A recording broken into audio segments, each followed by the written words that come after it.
AM 1460, the new WXBR. You are listening to the Metro South Morning Show, PM in the AM. Peter Zimmer and Mike Pava here with you on this Monday morning. Still to come later on the show, Mike is going to chat with one of his childhood heroes, Raffi. And I'm going to chat with Michael Sweet from the 80s religious metal band Stryper.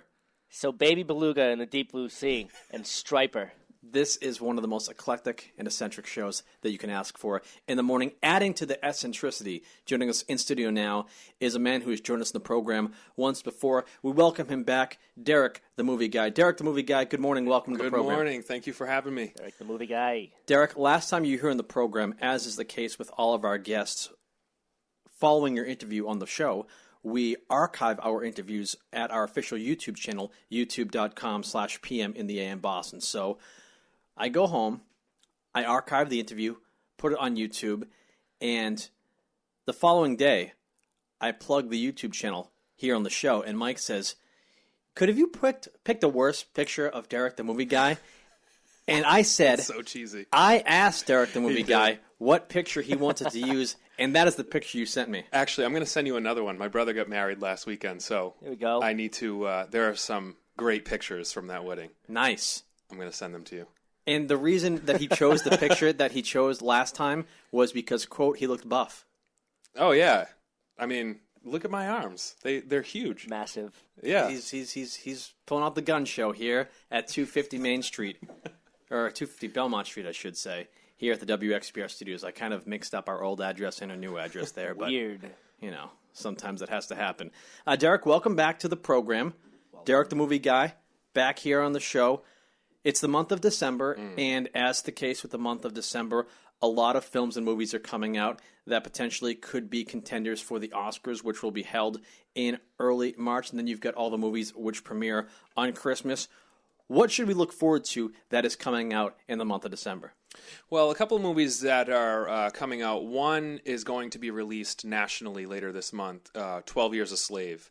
I was able to see it sneak peek up in Boston late in the later stages of October, and it's a phenomenal movie. That one will probably take multiple awards. Another movie that's coming out in December is American Hustle and Saving Mr. Banks. Those two movies will probably be contending. Those are the movies that Oscar voters are going to be looking at. I think you're missing out on one. What?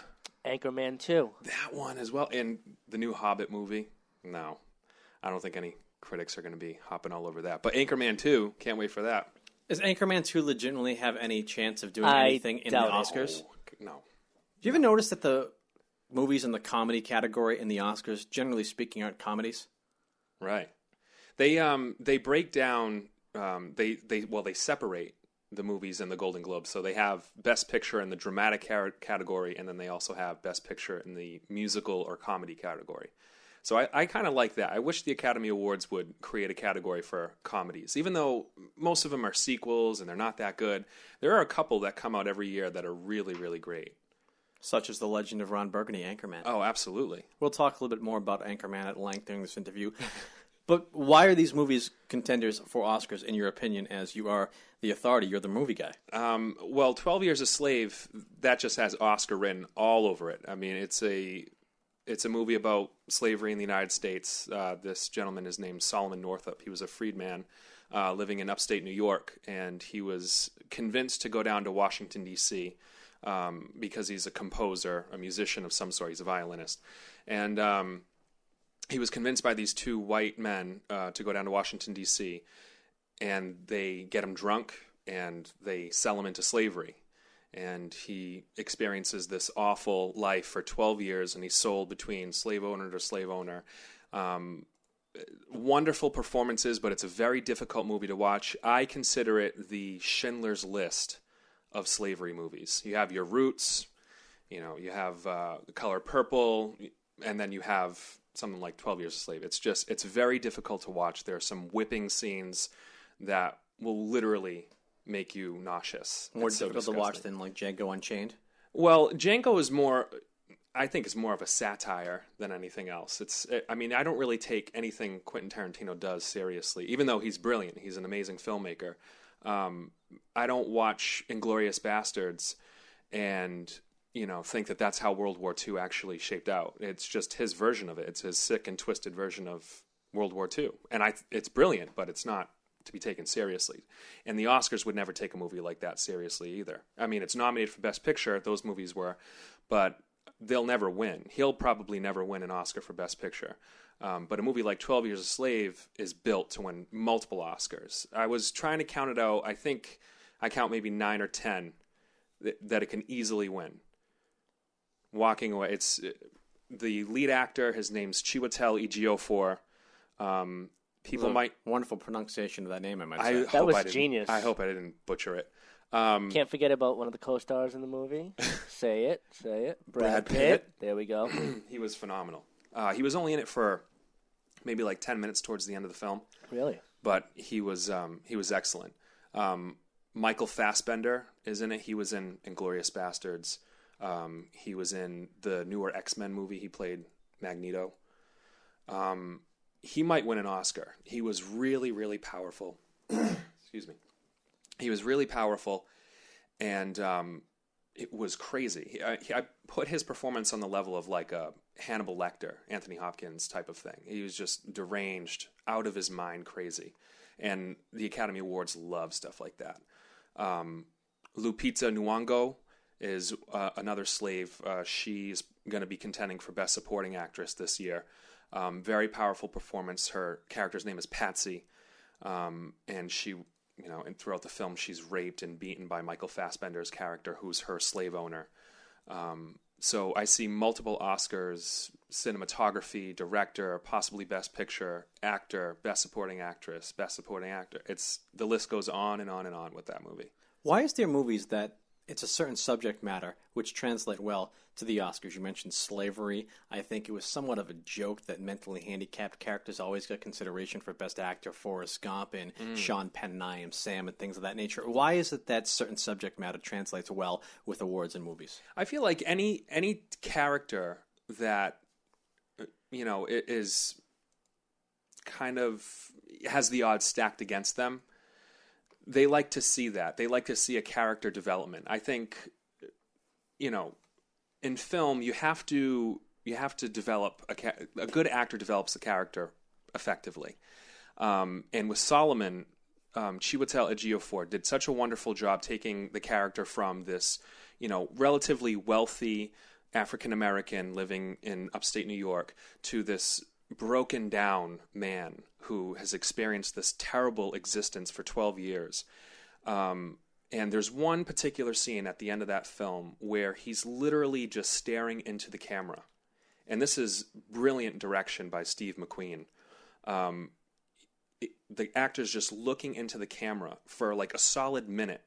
And you, just by looking into his eyes, you can feel what it's like to have been in that position. And it's a very, very powerful. I don't think I've ever seen that used so effectively, that particular form of acting. And he just hit a grand slam with that performance. And I think that the Academy Awards look for performances like that, where there's an underdog or there's someone that's facing adversity and somehow they overcome. Forrest Gump, you mentioned. I Am Sam. Sean Penn didn't win for that, but he was definitely in the top 2 or 3 contending that year. I believe he lost to Denzel Washington that year. For Training Day. Yeah, I believe for Training Day he won. Yeah, Denzel won for that. I think Sean Penn got robbed, but I think Denzel Washington had been robbed in years past, so they kind of gave it to him. Yeah. Is that a good theory? Yeah, that definitely happens. I mean, he's been nominated like 5 or 6 times throughout the course of his career. He was actually nominated last year for Flight. He's a phenomenal actor, but I do think that they have makeup Oscars. Jeff Bridges had been nominated for like 5 or 6 Oscars, and he won for Crazy Heart, which was back in like 2009, 2010, which was a great performance, but they're just kind of giving it to him to say, here, we've owed you this for 20 years. Here's an Oscar commemorating your wonderful career in acting. When's Leo getting his Oscar? Well, last time I was here, I was thinking that he would be contending this year for Wolf of Wall Street, and he could very well contend. And if you've seen the trailer, that's another movie that's coming out right around Christmas. I think it's December 20th. If you watch the trailer, he's another one. He just looks completely deranged, and they love stuff like that. But I just think with a movie like 12 Years a Slave, it's going to be very difficult to pass up a performance like that. One other person that's going to be contending for Best Actor is Robert Redford. And if he wins the Oscar, he will be the oldest actor to ever win the Best Leading Actor. Wow. Right now, it's... How old is he right now? He is 77 right now. The oldest actor was 76, so he would overtake that. So Leo, Robert Redford, I think it's Chiwetel Ejiofor to lose at this point. But if you look at any website like Gold Derby, that's a big Oscar site. They are thinking it's kind of neck and neck right now with Robert Redford and Ejiofor. But I don't know. Once again, we're chatting with Derek, the movie guy, here on AM 1460, the new WXBR. So you think by far and away the movie that's going to have the most success at the Oscars is 12 Years a Slave, which is being released nationwide later this month? Yeah. What other contenders do you think there will be that we have not mentioned yet? The only movie I can see contending for Best Picture with 12 Years a Slave is Gravity. Gravity came out in October, and it's made hundreds of millions of dollars. I think it's made $200 million domestically, and it's over $500 million at the worldwide box office. So this one's been seen by far more people. It absolutely blew me away at how powerful that movie was. You watch the trailer, and you don't really think much of it. It's just a sci-fi movie, and Sandra Bullock's floating in space. It doesn't sound appealing because she's not particularly the best actress in the world, but she gives the performance of her career, and it's one of the best sci-fi movies I think I've ever seen. It was incredibly powerful, very well done, and I actually have been telling people that you need to see it in 3D, and I'm not a 3D advocate at all. I think that you said that last time. Yeah, I think it takes away from a lot of different components that are important in cinema. But with this particular movie, it absolutely adds to the effect of how powerful it can be. Emotionally, Sandra Bullock, her character doesn't really say too much throughout the film. She does a lot of breathing, but that sounds weird and it sounds like it's boring.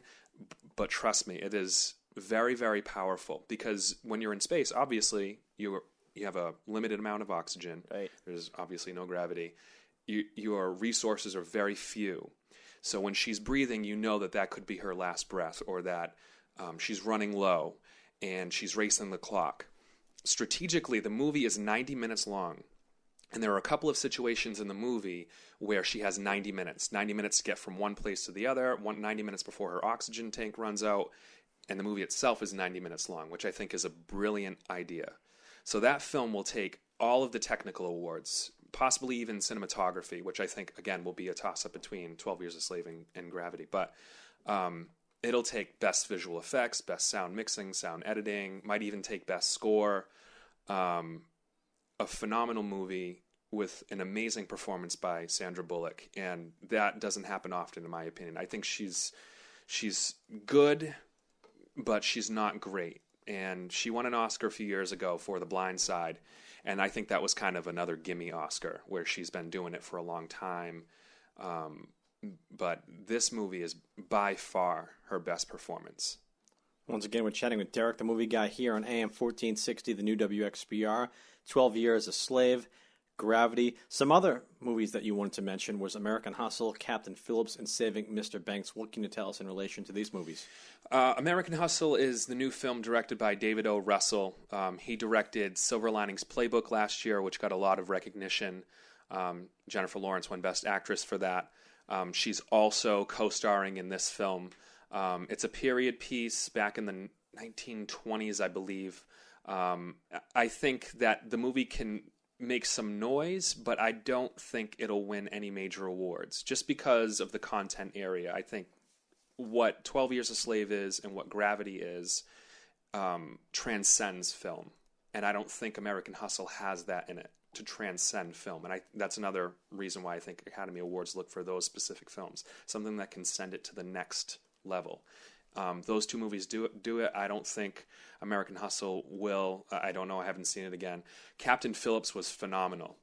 Tom Hanks is back, which is great because, Forrest Gump and Philadelphia, all these great movies that we've all seen throughout the course of our lives. And this year is a big comeback year for Tom Hanks. He'll probably get nominated for Best Actor for that, and he'll get nominated for Best Supporting Actor for Saving Mr. Banks. He plays Walt Disney in that movie. So it's a big year for him. Captain Phillips was a start-to-finish 2-hour thrill ride where it's just constant action. There's constantly something going on. Paul Greengrass directed it. He also directed United 93, which is kind of on the same level as far as intensity goes and, pulse-pounding experience. Phenomenal movie. Once again, we're chatting with Derek, the movie guy, here on AM 1460, the new WXPR. We call you Derek, the movie guy, and giving you the title, the movie guy, I think people expect a lot in terms of you being a movie guy. Not only do you discuss what actors and what films you think are going to win awards at the Oscars, but you get deep into the technical awards. Yeah. Does anyone pay attention to that besides you? The people that get paid to do it. Okay. Those are very important awards. I think music is a very, very important component of film because it adds to the emotion of the scene. It's probably the most important. And the fact that it's kind of looked down upon at the Oscars, obviously the best actor, supporting actor, best picture, those awards are the awards are given at the end of the night. But best original song and best original score are like, somewhere in the middle between the host's little comedic blurbs or whatever. Those are the most important awards, in my opinion. Visual effects, again, that's another important one, especially with a movie like Gravity, where obviously it's all visual effects. The sound mixing, sound editing, anything sound and music related, I feel is an extremely important technical award at the Oscars. Who's up for Best Song this year? There's a song in... I love when you just have something that comes out of nowhere, like 3-6 Mafia wins an Academy Award. Jay-Z is getting some recognition for a song that he had in The Great Gatsby. Beyonce is getting some recognition from a movie called Epic. And there's a song in an animated movie called Frozen. I can't recall who sings it or even what it's called, but that song is probably at the top of the critics' list of potential winners in that category. But people that have won in that category include Eminem. He's won best original song at the Oscars. Is that for 8 Mile? Yes, it was. Lose Yourself won an Oscar. And Barbra Streisand presented Eminem with an Oscar, which is pretty crazy. It's quite the odd couple, Barbra Streisand and Eminem. Academy Award winner Eminem. Academy Award winning rapper Eminem. That's ridiculous. Real. Did he win before 3-6 Mafia? Yes. Hustle and Flow was what 3-6 Mafia won for. And that came out in like 2006 or something like that. That was just completely unexpected, where the next day everyone was like, did that really happen? Yeah. Who knew they were nominated? Yeah. Weren't they wearing like jeans and street clothes on stage? Like chains and stuff like that, and their grills were in their teeth. It was awesome. And the song, I believe, was It's Hard Out There Being a Pimp or something like that? Yes, which is totally true. It really is hard out there being a pimp. Speaking from experience. Of course. You're listening to AM 1460, the new WXBR, PM in the AM. Peter Zimborn and Mike Pava here with you on this Monday morning, chatting with Derek, the movie guy. We talked about what movies you think will be contending for Oscars. We talked a little bit about what actors will be contending for Oscars. What actresses do you think will be contending? Well, Sandra Bullock, and also Cate Blanchett, who starred in Blue Jasmine, which is a film by Woody Allen, which unfortunately I wasn't able to see. Sounds like the name of Jay-Z and Beyonce's kid. That's right. What's her name? Blue Ivy. Blue Ivy. That's right. That's ridiculous. But anyway, she's getting a lot of recognition. She was a fashion designer in New York, and something happens in her life. Now, this is just what I've read about the synopsis. Again, I haven't seen it, but and something happens in her life where she has to move to San Francisco into her sister's house. And that's another thing, character development, where she's this rich person living in the big city and she's got a great job, and then something happens and her character deteriorates and has to move to San Francisco. She doesn't get along with her sister, and she just goes absolutely insane. So I think it's a 2-horse race in that category as well. And you did touch upon supporting actors and actresses earlier on. Who can we expect to be contending, and who do you think will be winning? In the supporting actor category, again, Michael Fassbender will be contending, but I am also looking at Jared Leto as possibly winning for a movie called Dallas Buyers Club. And he plays a transsexual who has contracted HIV. and he and the lead actor in the movie, Matthew McConaughey, developed this buyers club to try to circumvent the government's policy on distributing the appropriate medication for that at the time. So I'm looking at Jared Leto and Michael Fassbender as serious contenders. Supporting actress, again, from 12 Years a Slave, Lupita Nyong'o. She's a newcomer. She literally just graduated from Yale Drama School. Fun to name actors and actresses in that movie, huh? It took a while for me to get these names down. I appreciate your professionalism. You were practicing today, weren't you? I was. I put in a lot of work for this.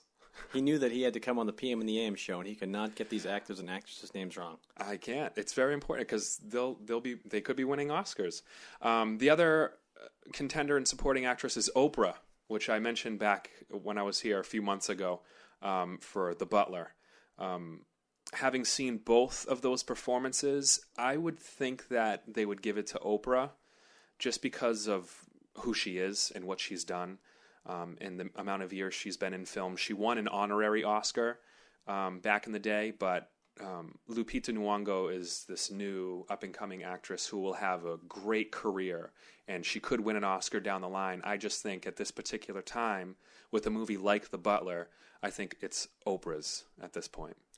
Well, we're chatting with Derek, the movie guy, here on AM 1460, the new WXBR. We are coming up against a local news update. You're going to stick with us, though, right? Yes, sir. That is Derek, the movie guy, joining us here on the Metro South Morning Show, PM in the AM. We'll step aside for a quick breather. Mike Pava brings you a local news update. Stick with us.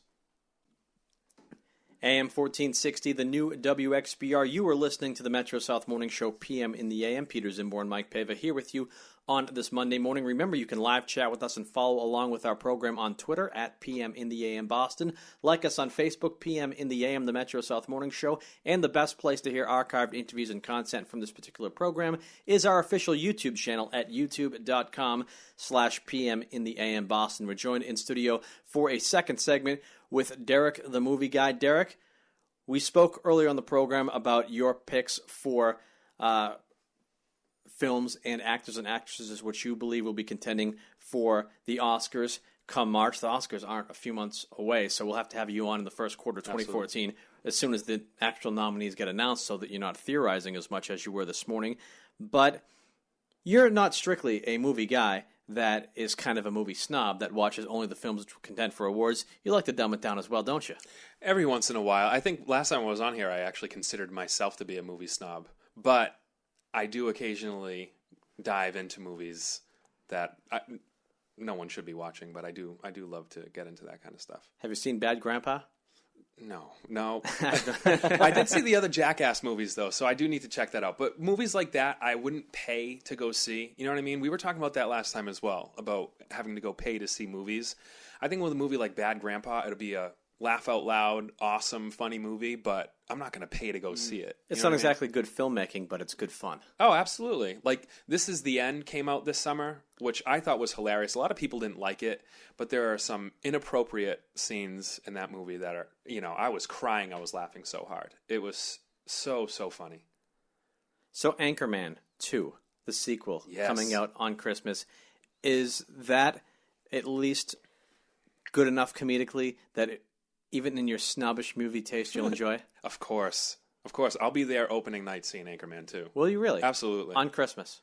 Is it on Christmas? Oh, yeah. I hope it's not on Christmas. It's on Christmas. I'll be there on Christmas. All right. Look at that. I've done it before. I have. Are you Jewish? No, I'm kidding. No, I'm not Jewish. Because that's where all the Jewish people go on Christmas, right? Is that why there were so many people there? I know a lot of people who go to the theaters on Christmas specifically. Really? Yeah. They don't spend time with their families? Well, no, it's a whole family thing. They go, okay. They go together. I feel bad for people that have to work on Christmas. That sucks. Yeah. But if you're Jewish, it's like whatever. Yeah, it is whatever. And Hanukkah's early this year, so I don't feel as bad. Hanukkah's currently underway. And Thanksgiving are on the same day. And I've year. heard I thought Hanukkah started the night before Thanksgiving. They're on the same. boy. Same day. the next time that happens is in like 700 years, 70,000 years. More than that. Yeah. Really? Wow. Crazy. Wow. Craziness. Mm-hmm. But yeah, Anchorman 2, definitely going to see that. You gotta see a movie with Ron Burgundy. Come on, He's amazing. Do you think that Will Ferrell's getting a little too into this Ron Burgundy character? I mean, the promotional material for this movie is getting a little out of hand, in my opinion. Out of hand? He's playing Ron Burgundy in every appearance he makes on TV. He's not Will Ferrell, it's Ron Burgundy. Exactly. Dodge Durango. You see those Dodge Durango He did those commercials? for free, I believe. Did he really? He did those for free so he could be in character, and they said, sure, we'll promote the movie if you do it. That's Sure. fantastic. Well, it's he's doing it for free, but he's going to make some on the back end when people go and see the movie, I'm sure. Obviously. Yeah. People have been waiting for this for a long time. I think he has an autobiography coming out of Ron Burgundy. So he wrote a biography as if he's Ron Burgundy and just made up the story. It's method acting at its finest right there with Will Ferrell. It's like Andy Kaufman, Andy Kaufman would be proud.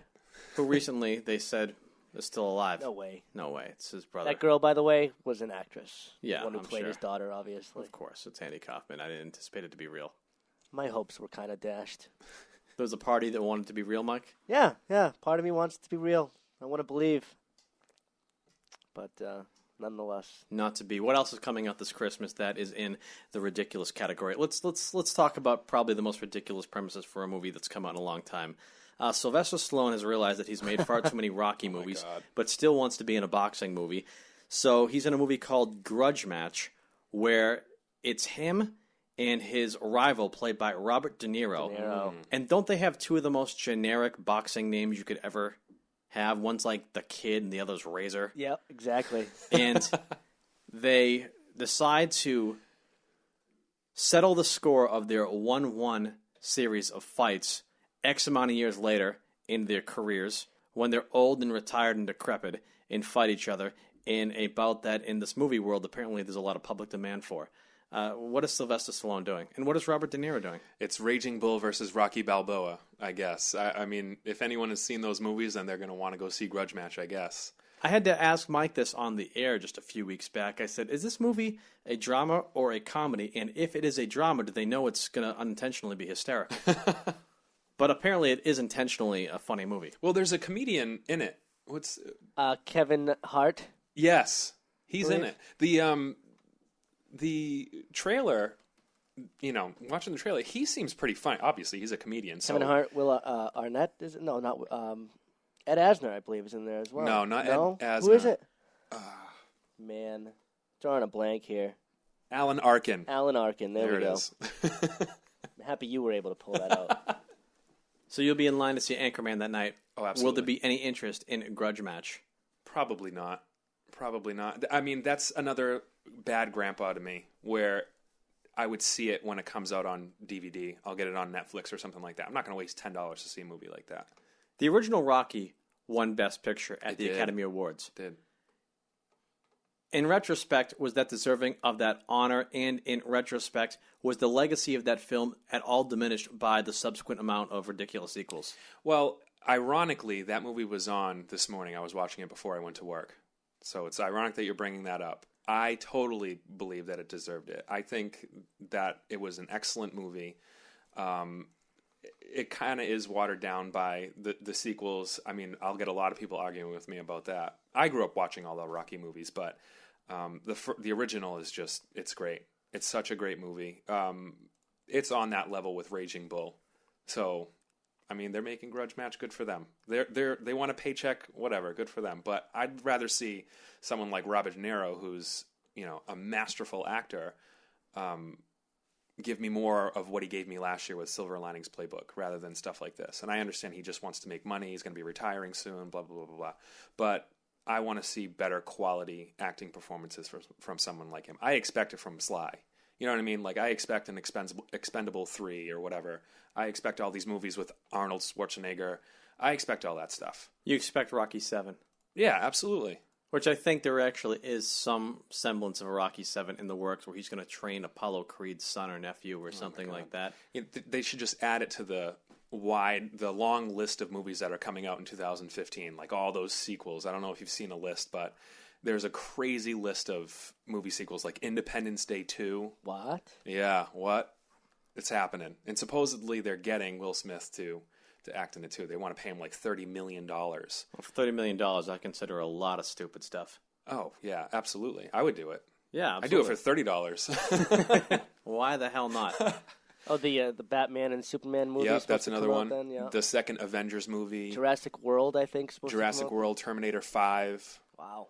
Yeah, it's a very long list of movies. Let's get to this in just a moment. I want to go back to the Rocky for a second because you said you were watching that this morning. First time you see Rocky, the fight scenes are so real and so good. You look back at it, you're like, this does not resemble real fighting or boxing in any way. No. Every shot lands against Rocky Balboa. I don't know how that dude didn't die after the first movie. Yeah, he's got a great chin. Seriously, his face was beaten. Like, I don't think I've ever seen anything like that. And then he takes it again and again and again. Clubber Lang, come on. You're not surviving those blows. You're not surviving Mr. T. No way. The best fight scene of any of the Rocky movies was actually the most recent Rocky 6 when it was done like an HBO-style boxing event. Right. And he was actually fighting Antonio Tarver, who was a light heavyweight champion, who played the character Mason the Lion Dixon. They have the worst, most generic Come on, that's the best names. name ever. Mason the Lion Dixon. Mason Dixon, come on. He's the line. They've got some generic boxing names in Sylvester Stallone movies. You know, my favorite moment in the history of the Rocky series, and by favorite moment I mean the most ridiculous, is in Rocky V when he's in a street fight with Tommy Morrison, who recently died, by the way. Yeah. And that's the worst of the Rocky movies. Yeah. And I believe Tommy Morrison has him down in the street fight, and he looks up and sees the ghost of Mick. Ugh. And Mick says, "I love you, Rock, but get up and fight, you son of a bitch." It's just so ridiculous. Terrible. You can't... Someone actually wrote that. It was probably Sly. He wrote the script for the first one. He has a way with words. He does. They're slurred, but they're a way with words. Well, he's a method actor. I mean, that's why they're slurred. We're chatting with Derek, the movie guy, here on AM 1460, the new WXPR. Let's get back to these sequels coming out in 2015. You mentioned a sequel of Independence Day, Jurassic Park, and Terminator. Yep. I have to say, all the Terminators have been pretty good. Yeah, well... But are they jumping the shark with number 5? I just hope that they can get back to more of what they were doing with Terminator 1 and Terminator 2. Well, those are the best ones. Yeah, I wasn't particularly a fan of Terminator 3 or Salvation. I thought Christian Bale was miscast for Terminator Salvation. He was Batman.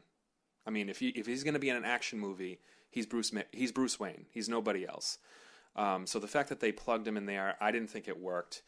And I know that Arnold's going to be coming back for Terminator 5, which is cool, but he's also 70 years old.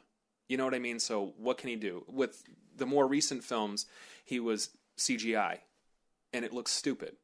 And I think when you have too many computer graphics in your movie, especially an action movie like that, where, you know, we all grew up watching Terminator and Terminator 2, and we remember how great they were, you're trying to rebuild what that was. It's just not working. So you have to adapt and make it believable.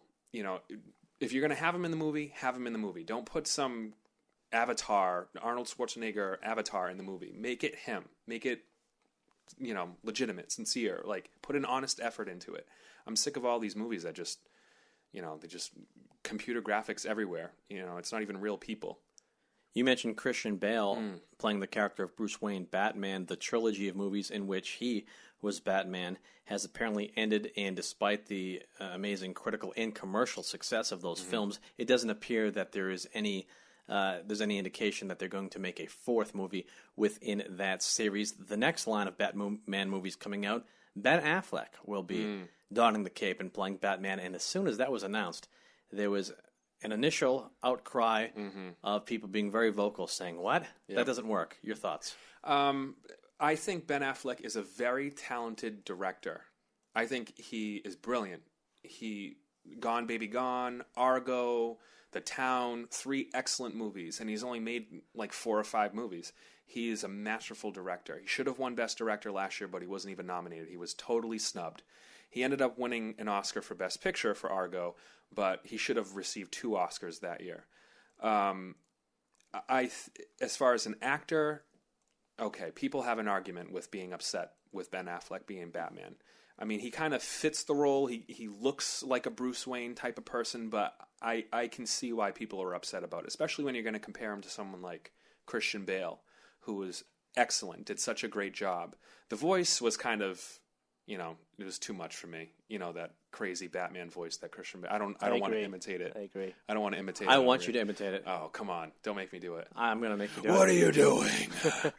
It's like long and ridiculous and drawn out and That was pretty good. I'm glad I made him do it. way over the top. Yeah, So you're saying Ben Affleck belongs behind the camera, not in front of it. Oh, absolutely. He's a good writer, great director. He wrote Good Will Hunting. He won an Oscar for that with Matt Damon. He's an excellent writer, excellent director. Focus on that. Do more with that. Supposedly, he's making another movie taking place in Boston. I think it's a Dennis Lehane book. So I don't even know what it's called. I don't know what it's about. I haven't read the book. Whatever. But He's not a book guy. He's a movie guy. Yeah.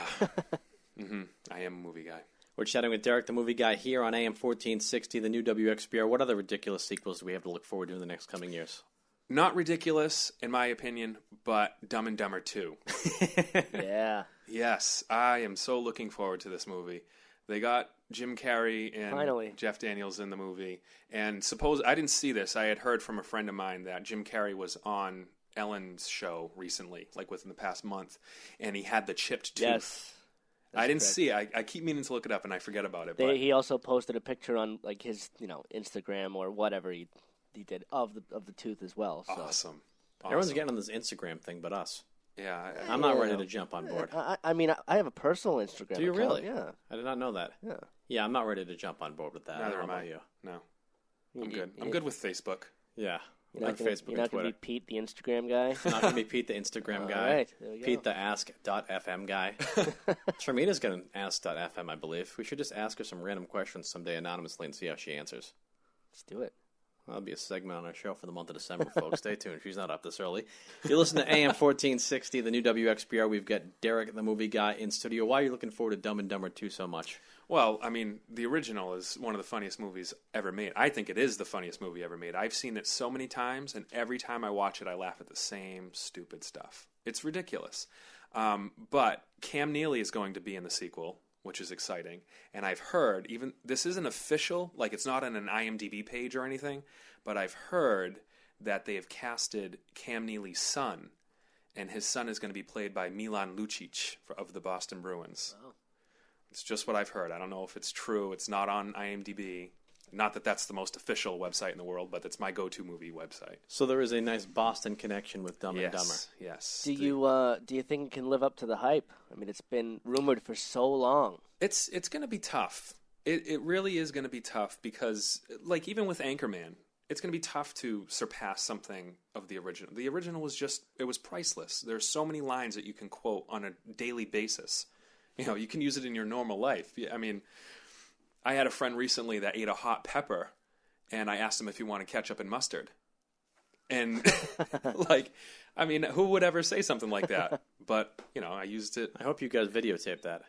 Oh, I did. I think you should play that for me. Yeah, absolutely I will. Hope you're listening, Mr. Nunley. Anyway, you're listening here on WXVR 1460, the Metro South Morning Show, PM in the AM. Derek, the movie guy, in studio. So, Derek, the movie guy, is a snob, but not too snobbish to not enjoy a sequel to Dumb and Dumber. Oh, absolutely not. Well, we look forward to that. What else we got on tap that we can talk about movie-related, Mike? I'm just excited for all the movies to come out. I'm excited to have you back on the program once the man. Oscars come around. It'd be great. I'm excited to be here. I would love to come back, and once the nominations come out, nominations will be out by the end of the year.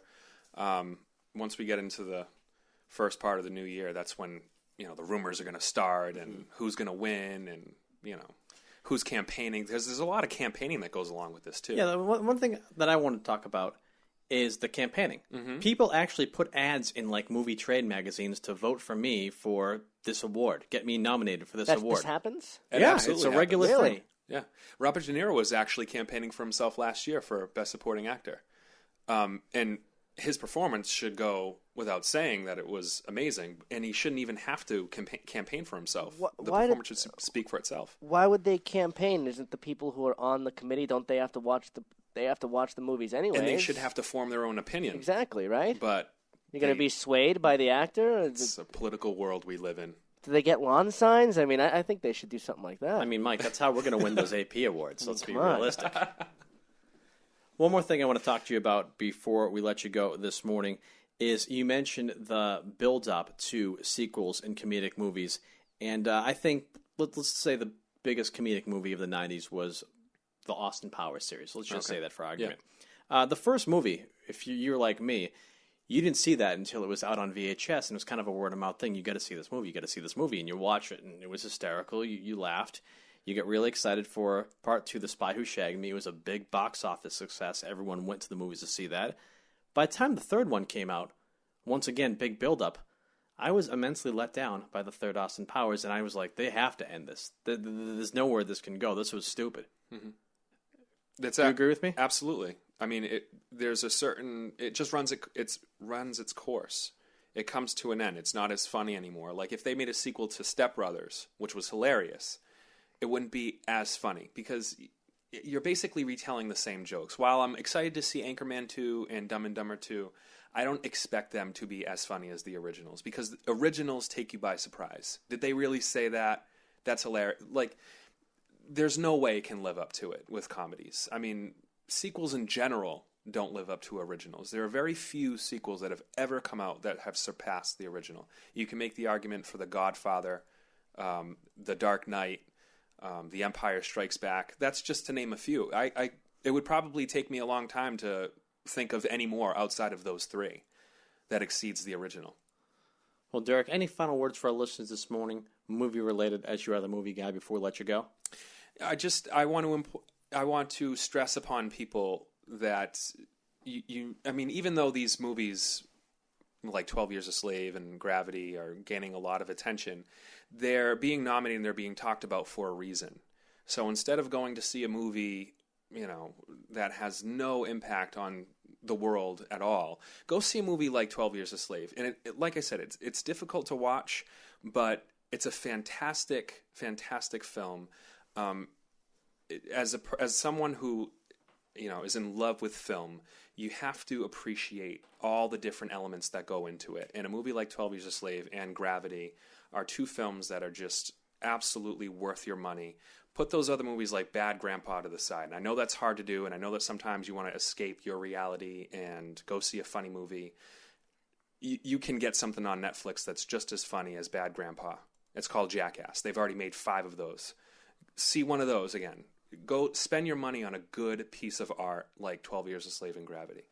That's Derek, the movie guy, joining us here on AM 1460, the new WXBR. Derek, we thank you so much for joining us this morning. We'd love to have you on again prior to the Oscars. Sounds good. Thanks for having me. We will definitely do that. You're listening to the Metro South Morning Show, PM in the AM. Remember to follow us on Twitter, at PM in the AM Boston. Like us on Facebook.